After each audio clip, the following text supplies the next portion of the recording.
ایک طرف ایسا عالم، دوسری طرف ایسے جاہل.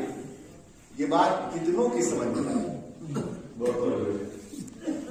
یہ جو امام فرما رہے ہیں کہ ہمارے خاص جو شیعہ ان کے علاوہ کوئی اور سمجھ نہیں سکتا، بتائیے مدینے میں کتنے لوگوں کی سمجھ میں آئی؟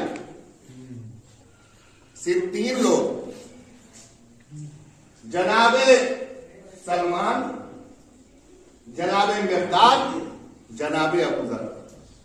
ہزاروں کے مجمع میں صرف 3 لوگوں کی سمجھ میں آئی کہ عالم اور جاہل برابر نہیں ہو سکتے. اکثریت نے عالم کو چھوڑ دیا، جاہل کے ساتھ چلی گئی. تو یہ تاریخ کا وہ آئینہ ہے جس میں ہر دور کے افراد کو دیکھتے چلے جاؤ. اگر کثرت علماء کے خلاف ہو جائے تو یہ نہ سمجھنا کہ کثرت ہم پہ ہو گئی.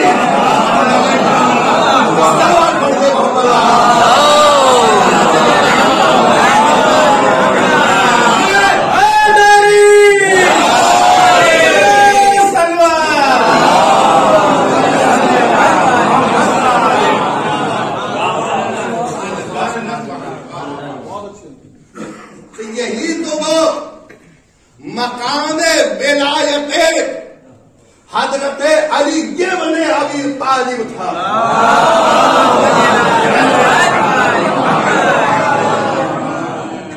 جس مقام کے تعارف کے لیے، جس مقام کے پہنچانے کے لیے، جس منزلت کو بچانے کے لیے صدیقہ طاہرہ نے اپنی حیات طیبہ قربان کی. کون بھی لیے دعا؟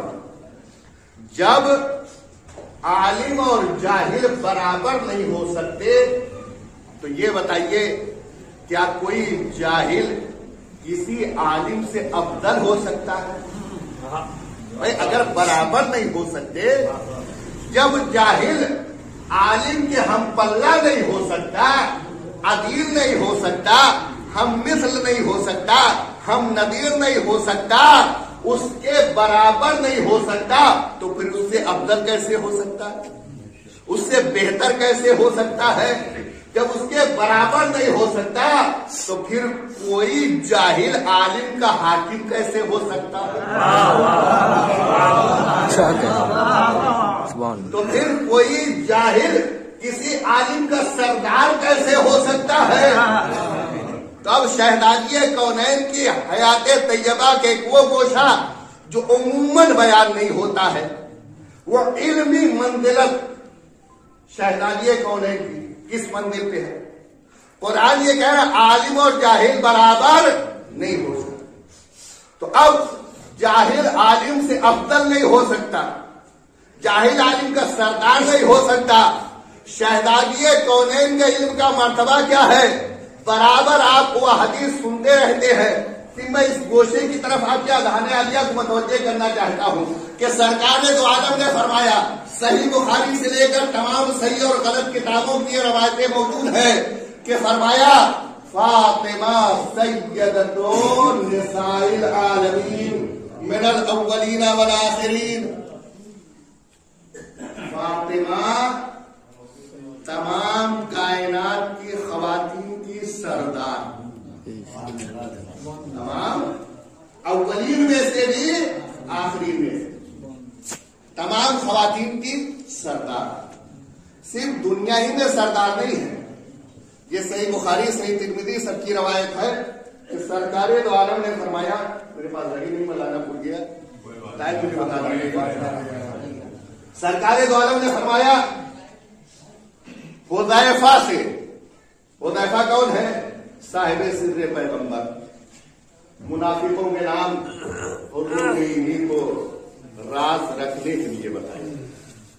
حذیفہ کہتے ہیں کہ ایک رات نماز عشاء کے بعد مجھ سے فرمایا ہے حذیفہ جانی ملکن، آج میرے پاس وہ فرشتہ آیا تھا جو اس سے پہلے کبھی نہیں تھا.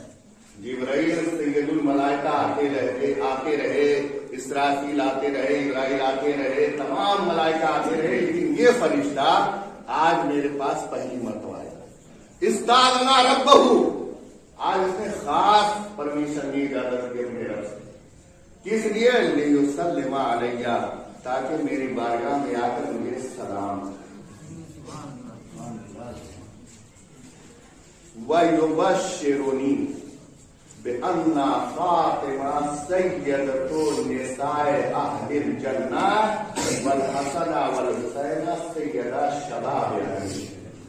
تو یہ فرشتہ الہی آج جو پہلی مرتبہ میرے پاس آیا ہے، خاص اذن الہی سے آیا ہے، یہ اس لیے آیا ہے تاکہ مجھے بشارت دے کہ فاطمہ جنت کی عورتوں کی سردار ہے اور حسن و حسین جنت کے جوانوں کے سردار ہیں۔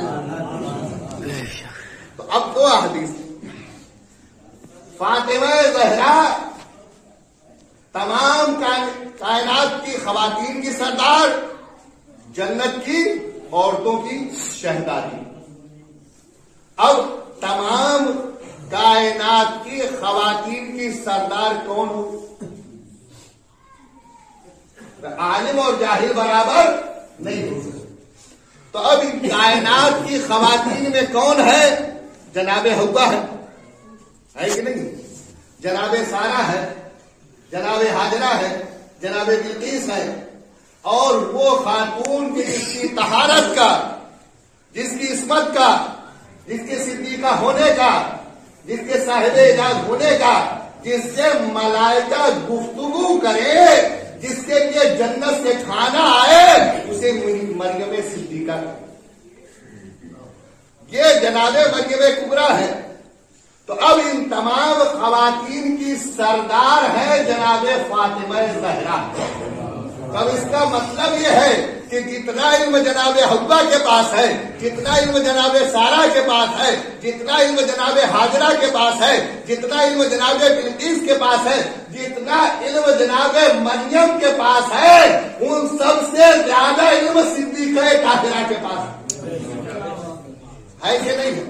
اگر نہ ہو علم تو شہزادی ان کی سردار نہیں ہو، اگر سردار ہے ان سے افضل ہے، وہ ان کی کنیزیں ہے، وہ شہزادی ہے، تو اس کا مطلب یہ ہے کہ علم کا وہ مرتبہ ہے صدیقہ طاہرہ کا جو کسی کو نصیب نہیں ہوا۔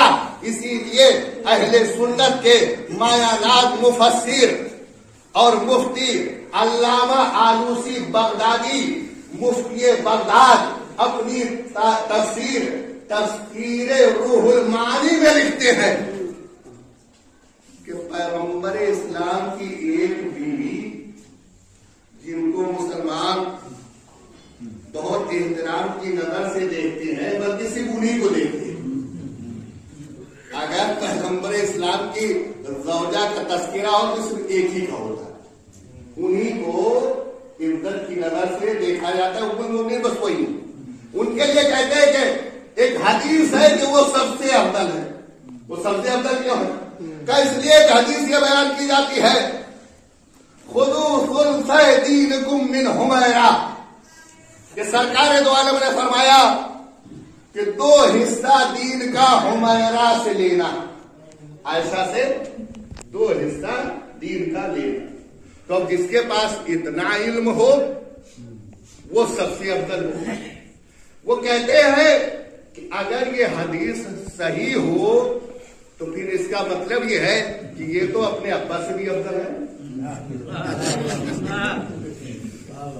بھائی اس لیے کہ ان کے ابا کے لیے یہ حدیث موجود نہیں ہے، انہیں کے لیے موجود ہے۔ تو جس کے پاس دین کا 2 حصہ موجود ہو تو وہ تو اپنے ابا سے بھی افضل ہوگی۔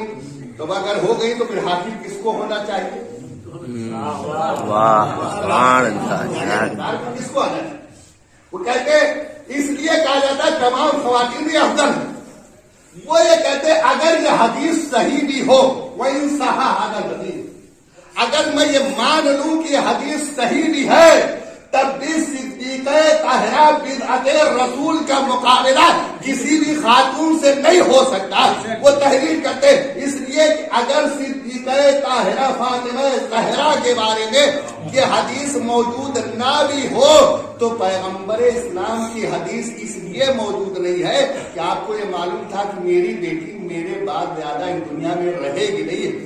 اگر رسول اسلام کو یہ علم ہوتا کہ میرے بعد فاطمہ زہرا کو حیات طولانی ملنے والی ہے تو رسول اسلام فاطمہ زہرا کے لیے یہ نہ کہتے خذوا ثلث دینکم من فاطمہ کہ دین کا 2 حصہ فاطمہ سے لیتے، بلکہ فاطمہ اس عالمہ کا نام ہے کہ رسول ارشاد فرماتے خذوا الدین کلہ من فاطمہ کہ پورا کا پورا دین اگر کسی سے لینا تو میری بیٹی فاطمہ سے لینا.